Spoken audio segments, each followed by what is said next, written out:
안녕하세요. 아침TV 하경숙입니다. 저는 이번에 비상계엄령을 보면서 더 큰 문제는 괴담이란 생각이 들었습니다. 괴담은 더 큰 괴담을 낳고 불쾌하는 국민들을 공포심에 몰아넣습니다. 그러면서 1980년에 광주 사태가 생각났는데요. 그때도 어마어마한 괴담들이 많았습니다. 저희 엄마는 어떻게 말씀하셨냐면요. 대문에 들어오시면서 이렇게 말씀하셨어요.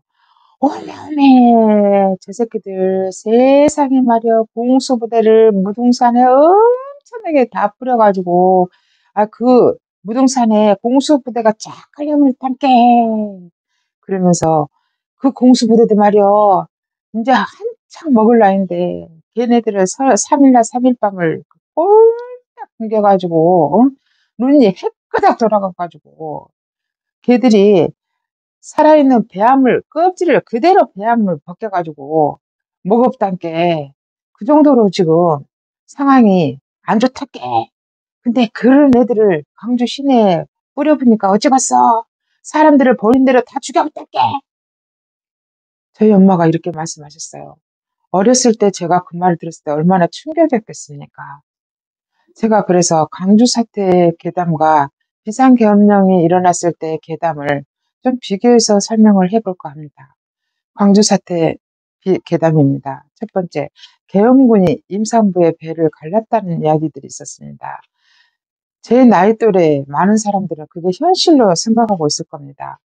그때 당시에 계엄군이 임산부의 배를 목공으로 갈라가지고 얘기를 꺼냈다는 그런 이야기가 있었는데 얼마나 공포스럽습니까? 두 번째, 헬기에서 시민들한테 독가스를 뿌려버렸다는 이야기도 있었습니다. 세 번째, 계엄군이 시민들의 시신을 바다로 버려버렸다는 이야기도 있었습니다. 네 번째, 외국 용병이나 특수부대가 계엄군으로 투입되었다는 이야기도 있었습니다. 다섯 번째, 계엄군이 시민들을 생매장했다는 이야기도 있습니다. 여섯 번째, 계엄군이 식인 행위를 했다는 주장도 있는데요. 조금 전에 말씀드렸듯이 몇 날 며칠을 굶겨서 그 아이들을 광주 시내에 뿌려버리니까 배가 고픈 아이들이 아무것도 안 보여서 사람들을 보이는 대로 죽이고 먹었다는 이야기입니다. 그런 이야기까지 계담화되어 있었습니다. 일곱 번째, 시민군 내에 배신자가 있어서 계엄군들한테 이거를 정보를 제공했다는 그런 내용도 있었습니다. 그렇다면 이런 계담들이 왜 생겨났을까요? 그 배경은 뭘까요? 광주 사태 당시 시민군이나 시민들이 퍼뜨린 괴담 중 일부는 계엄군의 잔혹성을 강조하기 위해서 극한 상황 속에서 발생한 오해와 공포로부터 나온 것입니다. 그러나 이 중 많은 내용이 객관적인 증거나 공식적인 조사에서 사실로 확인되지 않았습니다. 이런 괴담이 사건의 진실을 왜곡하거나 역사적 논란을 키우는데 악용되지 않도록 주의를 해야 됩니다. 근데 그 괴담이 지금도 진실로 알고 있는 사람들이 너무 많다고 봅니다.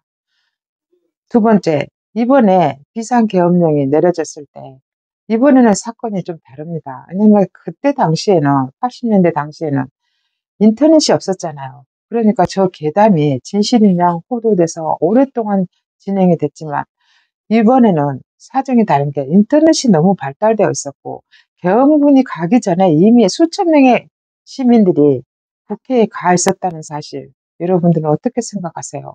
첫 번째, 국회의원들을 대규모 체포하라는 그런 이야기가 있었습니다. 근데 국회의원들 한 명도 체포하거나 구금하지 않았어요. 두 번째, 언론사를 폐쇄하고 검열을 강화해라는 말이 있었는데 언론사에도 거의 검열을 하거나 폐쇄하거나 이런 일이 우려가 제기는 됐지만 사실이 아니었습니다. 세 번째, 시민 대규모 검거 및 구금설이 있었습니다. 하지만 시민들 한 명도 다치지 않았습니다. 네 번째, 인터넷 및 통신망 차단서. 이것도 사실이 아니죠. 다섯 번째, 계엄령이 장기화될 거라고 했는데 금방 끝나버렸잖아요. 여섯 번째, 우원식 국회의장, 이재명 당대표, 한동훈 당대표, 그 똑똑한 김어준 이런 사람들을 체포하라는 명령이 있었다는 괴담도 있었습니다. 그래서 이재명과 도망 다니는 동영상이 파다하게 퍼지고 있죠. 우원식은 국회 보원회의장에 들어가서 땅땅땅 두드리고 그거 다 했습니다. 체포됐습니까? 한동훈도 다 인터뷰했습니다. 김호준은요, 지 체포하러 왔고 집 앞에 바리케이트가 쳐져 있다고, 그래서 도망 나왔다 그러면서 다른 사람한테 방송하게 하고 그 긴박하게 정말 실감나게 그런 방송을 한 거예요. 이게 다 괴담이었습니다. 이게 얼마나 좌파들이 괴담을 양성하고 그러는데 선수인지 알 수 있는 대목입니다. 그래서 우리 국민들이 정신을 바짝 차리지 않으면 안 됩니다. 그러면 이런 괴담이 왜 발생을 했을까요? 정보의 부족과 불안감, 그리고 계엄령이라는 게 굉장히 국민들한테 트라우마가 있어서 이게 확산된 겁니다. 근데 정말로 계엄령을 선포하고 이 괴담처럼 하려고 했다면 어떻게 저렇게 허술하고 어리숙하게 할 수가 있겠습니까? 반대쪽에 국민들이 화가 나는 거는 계엄령을 선포하려면 정말 야무딱지게 해서 체포를 하고 다 하든지 아니면 하지 말았어야 했었다 이겁니다. 왜 어설프게 해서 결국은 이렇게 만들었냐 이거잖아요. 어차피 일은 벌어졌고 마무리는 수습은 잘 해야 됩니다.